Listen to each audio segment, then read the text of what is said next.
મહીસાગરમાં વધુ 5 મકાનોની દિવાલ ધરાશાયી થઈ છે। ભારે વરસાદના પગલે ઠેર ઠેર મકાનો તથા મકાનની દિવાલ ધરાશાયી થવાની વિગતો મળી રહી છે। ત્યારે વીરપુરના ગ્રામ્યમાં મકાનો અને વૃક્ષો ધરાશાયી થયા છે।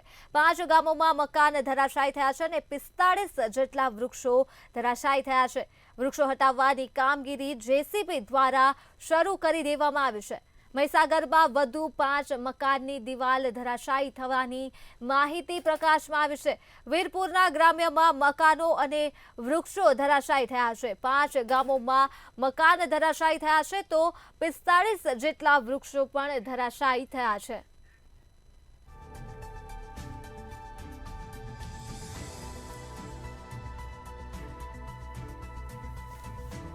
તો માહિતી સામે આવી રહી છે જ્યાં વૃક્ષો ધરાશાયી થયા છે। મહીસાગર ખાતે વધુ 5 મકાનની દિવાલ ધરાશાયી થઈ છે।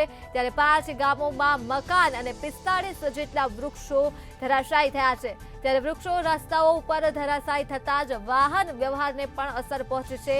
વૃક્ષો હટાવવાની કામગીરી જેસીબી દ્વારા સત્વરે શરૂ કરવામાં આવી છે।